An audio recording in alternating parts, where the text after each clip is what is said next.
Assalamualaikum warahmatullahi wabarakatuh. Jumpa lagi dengan saya Mas Mut, masih di seputaran anxiety disorder, psikosomatis, dan dispepsia. Di video hari ini pagi sekali ya, awalnya sejuk, belum mandi, baru ya bersih-bersih rumah sekitar, kasih makan kambing, dan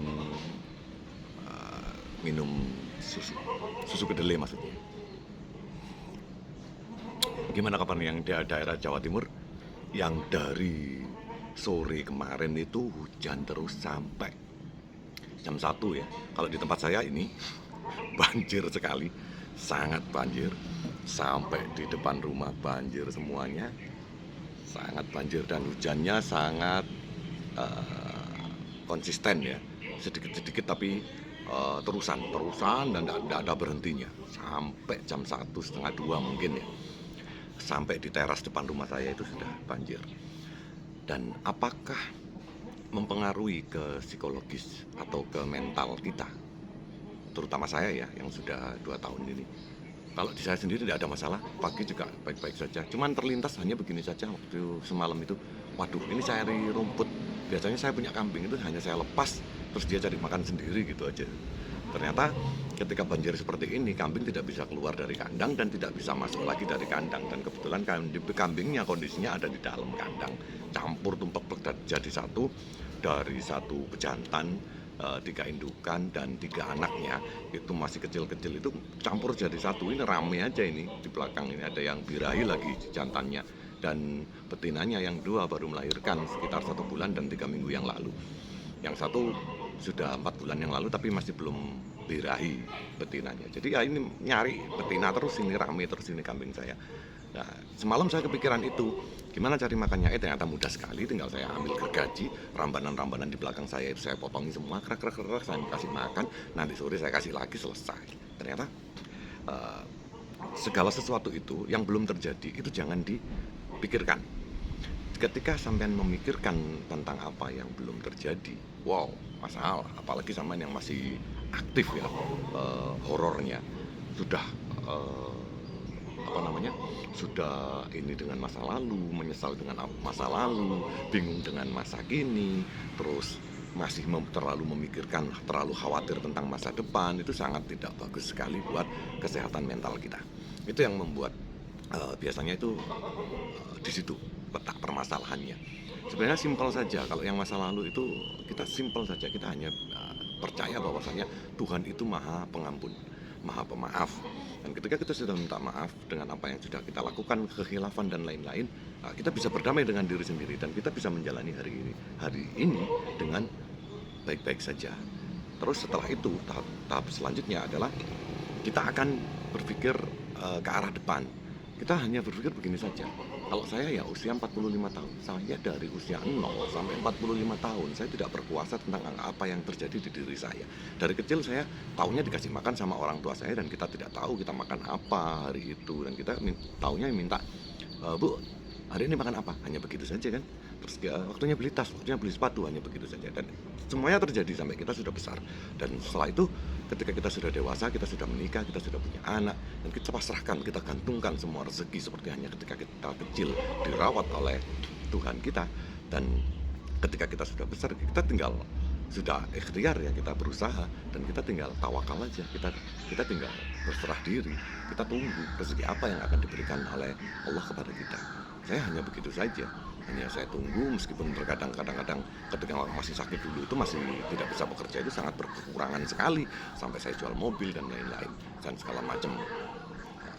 Banyak aset yang terjual ketika sakit, artinya buat penghidupan sehari-hari, karena saya lelaki, suami, beristri 1 dan beranak 4, jadi kebutuhan saya lumayan banyak kala itu, apalagi ditambah saya tidak bekerja. Dan walhasil membuat sakit saya ini semakin durasinya jadi semakin lama, dan semakin ke depan semakin saya bisa mengontrol pola pikir, saya bisa menjaga pola makan, saya bisa memperbaiki pola hidup, semakin membaik, akhirnya kerjaan itu datang sendiri. Yang semula minus tadi itu mulai tertutupi dan sekarang sudah stabil lagi. Jadi alurnya seperti itu. Tinggal apa? Tinggal kita pasrah saja. Kita ini hanya makhluk, dan kita harus sadar, sabar untuk menghadapinya, dengan sadar bahwasanya kita ini hanya makhluk, kita hanya dituntut untuk berbuat baik di dunia ini. Hanya begitu saja. Selanjutnya urusan kelahiran, jodoh, kematian, itu apa kata Allah semua. Rezeki juga termasuk rezeki, apa kata Allah semua. Itu kita pasrahkan saja, kita gantungkan, dan ternyata kita juga baik-baik saja, dan akhirnya juga membaik-membaik aja. Ya, akhirnya juga setiap hari juga makan, sudah bisa ada minuman di pagi hari, sebentar lagi saya sarapan, tergantung kita menyikapinya saja.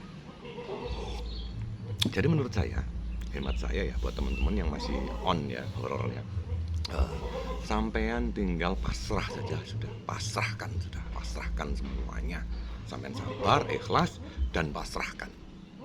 Sampean sadar kalau sampean sakit, sampean memperbaiki. Dengan kesadaran itu, ketika sampean sudah sadar kalau sampean sakit, sampean nanti bisa memperlakukan diri Anda sampean dengan baik dan benar. Sampean bisa berpola makan yang bagus, tidak telat, makan anjing jaga, tidak ngawur yang dimasukkan di dalam mulut ini. Terus sampean bisa berpola hidup yang bagus, sampean semangat olahraganya, setiap hari jalan 5.000 sampai 6.000 langkah kaki, syukur-syukur bisa sampai 10.000. Itu semakin mempercepat perbaikan diri kita.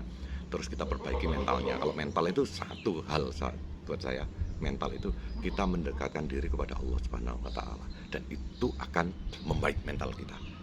Ditunjang dengan pola hidup yang baik, kita berolahraga, dengan pola makan yang baik, kita menjaga semua tiap makanan yang kita masukkan di dalam tubuh kita, dan itu akan bersinergi menjadikan kita akan lebih cepat untuk sembuhnya. Kalau saya sih seperti itu. Dan alhamdulillahnya ketika saya menerapkan pola itu, saya di 2 tahun sakit ini, kalau dilihat dari video saya pikir sudah lama ya, ternyata saya cek lagi di video saya itu, ternyata masih 2 tahunan lah, 2 tahun. Sudah 2 tahun, artinya sudah setengah tahun yang lalu itu saya sudah hampir tidak pernah kambuh secara mental. Yang kambuh itu hanya reflux. Kenapa? Karena lambung saya masih belum sehat betul, karena ada luka dan butuh penyembuhan yang cukup lama, karena kita berpola makan yang buruk di beberapa puluh tahun yang lalu. Makanannya sambal, santan, segala macam, semuanya sampah-sampah udah dimasukin semua, fast food, junk food itu masuk semua, dan kita memperbaikinya tidak bisa sulapan ya, tidak bisa hanya seperti membalikan tangan atau kita ke dokter beberapa kali terus kita berharap untuk sembuh. Tidak, organ tubuh kita tidak secepat itu untuk sembuh atau membaik dengan sempurna. Kita butuh nutrisi untuk bisa memperbaiki, kita butuh pola hidup, kita butuh olahraga, kita butuh semuanya kerjasama di dalam tubuh kita ini untuk memperbaiki kinerja atau organ-organ tubuh yang berkaitan dengan lambung itu tadi, berkaitan dengan GERD itu, dispepsia. Jadi akhirnya juga membaik, dan saya sudah beraktivitas sangat normal gitu loh. Ini orang tua saya mau ke Jakarta, tadi ditelepon, nanti siang saya mau ke Jakarta, dan tidak mengajak saya. Saya merasa kok gak diajak ya, karena sudah sembuh ya. Jadi kita kok gak diajak, padahal excited banget. Saya semangat sekali, andai kata saya yang disuruh nyetir gitu, saya yang nyetirin gitu, oke lah, hajar, berani saya. Dan saya bukan hanya berani, saya mau banget gitu loh, rekreasi dengan keluarga. Dan ternyata lebih memilih untuk naik travel, ya sudah, biarkan saja. Tapi yang jelas per hari ini inilah kondisi saya dengan pola hidup yang semakin membaik. Dulu pola makan dulu, pola pikir dia dibetulkan dengan pola makan yang baik dan benar. Setelah itu saya pola hidupnya yang saya perbagus lagi, dan saya sudah 1 bulan ini nge-gym. Sekarang tangan sudah mulai ada ototnya, ini sudah mulai gede lagi, ini dadanya sudah nggak turun lagi, nggak mewek lagi, sudah lumayan ada isinya. Saya nge-gym dengan berat 20-25 kilo. Setiap alat yang saya pakai itu tidak lebih dari 30 kilo, dan sudah sekitar 6 atau 7 kali kedatangan, dan baik-baik saja. Semakin saya sering nge-gym ditambah dengan jalan kaki, dengan nutrisi makanan yang cukup baik dan benar, semakin sehat, semakin hilang, semakin asam lambung jarang naik ya. Sebelumnya juga sudah baik-baik saja, sekarang ditambah nge-gym tambah baik sekali. Seperti halnya ya, bukan seperti halnya ya, normal. Makanya saya kemarin takut gitu, apakah bisa normal? Bisa ternyata jika kita menjaga. Tapi apakah masih ada kumatnya? Ya, untuk dispepsia di sayanya dispepsia masih ada. Karena apa? Karena butuh perbaikan yang agak lama. Kalau menurut saya sih seperti itu. Nah, ini sekarang sudah agak siang, sudah banyak perkutut mulai datang.